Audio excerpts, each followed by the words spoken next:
ഇന്ന് ലിപിക്ക് കളിച്ചപ്പോൾ കിട്ടിയ ഒരു കിഡിലും 1v3 കാണിച്ചു തരാവേ. അതിന് മുന്നേ ആയിട്ട് വേറൊരു മാച്ചിൽ നമ്മൾ സോൺ ഔട്ട് ആയിരുന്നു. ഞാൻ മാത്രമേ ഉള്ളൂ, ടീമേറ്റ് എല്ലാം ചത്തു. അപ്പം ഞാൻ മാത്രമായിട്ട് നിൽക്കുകയാണ്. അപ്പം എനിക്ക് സോണിൽ പോകണം. അപ്പം ഞാൻ സോണിൽ പോയിക്കൊണ്ടിരുന്നപ്പോൾ തന്നെ എനിക്ക് ലെഫ്റ്റിൽ നിന്ന് ഓർക്കാപ്പുറത്തൊരു അടി വരും. അപ്പം നൈസായിട്ട് റിഫ്ലക്സ് ഇട്ട് അവനെ അടിക്കുന്നതാണ്. നിങ്ങൾ കണ്ടു നോക്കും, നിങ്ങൾക്ക് എന്തായാലും ഇഷ്ടപ്പെടും.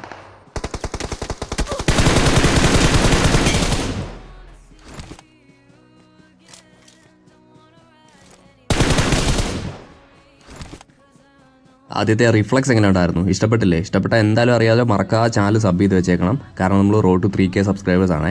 അപ്പോൾ ഞാൻ 1v3 എന്ന് പറഞ്ഞില്ലേ, അത് ഇവിടെയാണ്. അപ്പോൾ എൻ്റെ ടീമേറ്റിൻ്റെ അടുത്ത് ഇപ്പോൾ ആളുണ്ട്. അപ്പം ഞാൻ 1v3 എന്ന് പറയുമ്പോൾ നിങ്ങൾ വിചാരിക്കും ക്ലോസ് റേഞ്ചിലുള്ള ഫൈറ്റ് ആണ്. ക്ലോസ് റേഞ്ച് അല്ല, ഒരു 2 മിഡ് റേഞ്ചിൽ എടുക്കുന്ന ഒരു ചെറിയ സ്പ്രേയിൽ എടുക്കുന്നത്. ഇവനെ കണ്ടോ, ഇവനെ നൈസായിട്ട് തൊട്ടപ്പോഴേ വീണു. കാരണം എൻ്റെ ടീമേറ്റ് അടിച്ച് ലോ ആക്കി എച്ചിലാക്കി വെച്ചിരിക്കുകയായിരുന്നു അവനെ തൊട്ടപ്പോഴേ വീണു. പിന്നെ ഈ റൈറ്റ് സൈഡിൽ അവൻ്റെ റൈറ്റ് സൈഡിൽ ഒരു മരം ഉണ്ട്, അതിൻ്റെ ബാക്കിൽ ഒരുത്തം കുനിയിരിപ്പുണ്ട്. ഇപ്പോൾ അടിച്ചവൻ്റെ ടീമേറ്റ് അവൻ മാർക്ക് ചെയ്ത് തന്നില്ലേ. അപ്പോൾ ഞാൻ നൈസായിട്ട് റൈറ്റിൽ കൂടെ കയറിയിട്ട് അവനെ എനിക്ക് വേഗം കിട്ടും. കാരണം ലെഫ്റ്റിൽ നിന്ന് എൻ്റെ ടീമേറ്റ് അടിക്കുന്നതുകൊണ്ട് തന്നെ റൈറ്റിൽ നിന്ന് അവൻ കുറച്ച് എക്സ്പോസ്ഡ് ആയിരുന്നു. അപ്പോൾ അവൻ്റെ കൈയൊക്കെ കാണാൻ പറ്റുന്നതുകൊണ്ട് അടിച്ച് നൈസായിട്ട് ഇടും. അപ്പോൾ ഈ ഷോപ്പിൻ്റെ അവിടെ നിന്ന് നേരത്തെ അടി വന്നിട്ടുണ്ടായിരുന്നു കേട്ടോ. അപ്പോൾ ഞാൻ അങ്ങോട്ട് നൈസായിട്ട് അതാണ് നോക്കുന്നത്. അപ്പോൾ ഇപ്പം ആരും അവിടെ കണ്ടില്ല. അത് കഴിഞ്ഞ് ഉമ്മാരവിടെ സ്മോക്ക് ഇടും. ലെഫ്റ്റിൽ താഴത്തെ കോമ്പൗണ്ടിൽ അവൻ്റെ ടീമേറ്റ് ഉണ്ട്. അപ്പോൾ സ്മോക്കൊക്കെ ഇട്ടിട്ട് റിവ് ആക്കാനുള്ള പരിപാടിയാണെന്ന് പറയുമ്പോഴത്തേന് നൈസായിട്ട് നമ്മൾ അങ്ങോട്ട് ചെല്ലും. അപ്പോൾ ഇവിടെ ഒരു സ്മോക്ക് വന്ന് വീഴും. അവിടെ നിങ്ങൾ വലിച്ചിറങ്ങിയായിരിക്കും മേ ബി. അപ്പോൾ ഇവിടെ സ്മോക്ക് വന്നപ്പോഴത്തേനും ഷോപ്പിൽ നിന്ന് കയറി വരുന്ന ഫുഡ് എനിക്ക് കിട്ടിയേ. അപ്പോൾ നൈസായിട്ട് ഞാൻ മാർക്കൊക്കെ ചെയ്ത് കൊടുത്തു.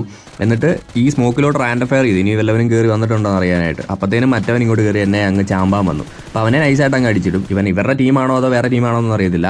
ഞാൻ ഒറ്റയ്ക്ക് ഒന്ന് അടിച്ചു, അതുകൊണ്ട് ഞാൻ 1v3 എന്ന് പറയുന്നു. പിന്നെ ഒരു കാര്യം പറയാനുള്ളതെന്ന് വെച്ചാൽ, നിങ്ങൾ ഈ പേര് ജഡ്ജ് ചെയ്തിട്ട് ഉമാര് പൊട്ടന്മാരല്ല പ്ലാസ്റ്റിക് ലോബിയാണെന്ന് പറയില്ല. ഞാനിപ്പോൾ എയ്സ് മാസ്റ്ററിലാണ് നിൽക്കുന്നത്. ഈ ഗെയിം കളിക്കുമ്പോൾ, ഈ മാച്ച് കളിക്കുമ്പോൾ ഞാൻ എയ്സ് മാസ്റ്ററിലാണ്.